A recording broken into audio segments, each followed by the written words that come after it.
Hello everyone, welcome back to the series. I'm Sourav, MSc in Photogrammetry and Geoinformatics with practical experience in GIS, remote sensing and Geospatial Data Analysis. So, let's start the video. In this third episode, we focus on one of the most important ideas in GIS, the map layer.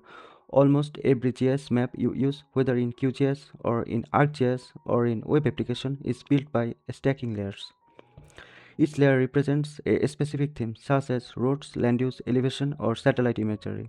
By the end of this video, you should be able to look at a map, identify the kinds of layers it uses and understand why those choices matter. In the next few minutes, we will do four things. First, define what a layer is in practical GIS terms. Second, separate base maps from operational layers. Third, compare vector, raster, tiled web layers and feature services.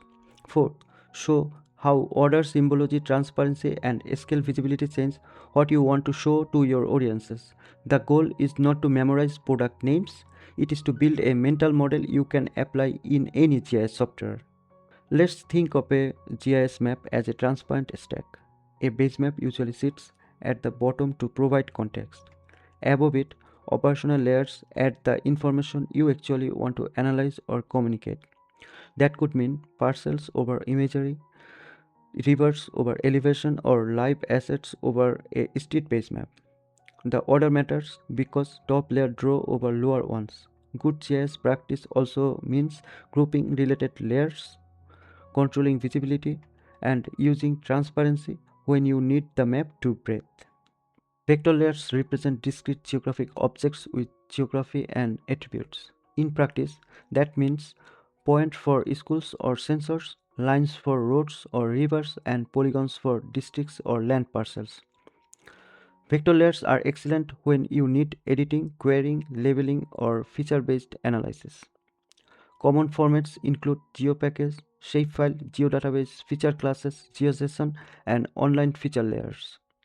The trade-off is that very long or highly detailed vector layers can become slower to draw or share, especially on the web.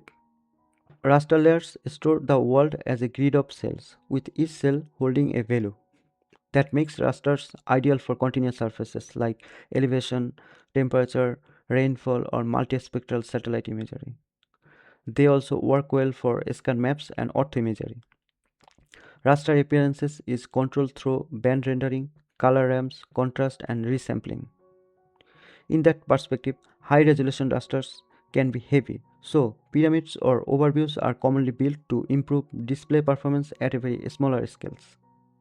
When your map content comes from the web, the delivery method matters. A web map service returns a map image generated for your request. Web map tile service and other tiled services such as XYZ or tile map service style layers use pre-generated tiles and are usually faster for map display.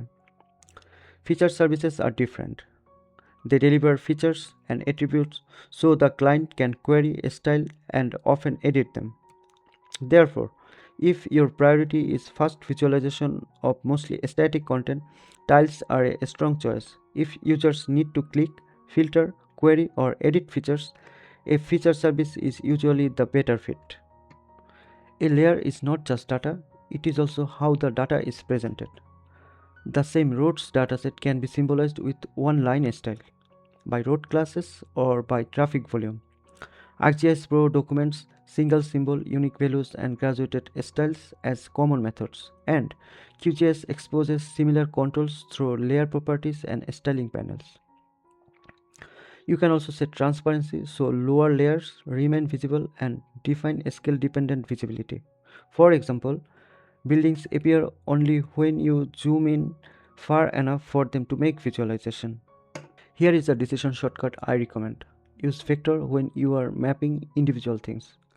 Use raster when you are mapping continuous surfaces or imagery.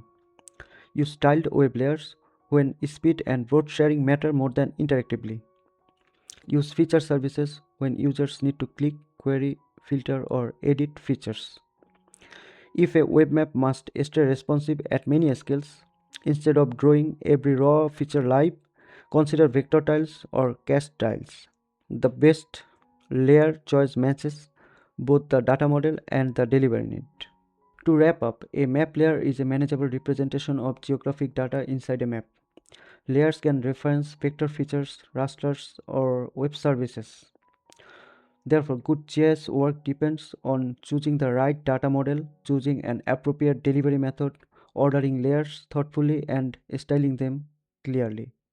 For deeper practice, I recommend the official E3 and QGIS documentation on layers and symbology, plus the OGC standards pages for web map service and web map tile service. If this video helped you, please like, comment, and subscribe this channel. Thank you so much.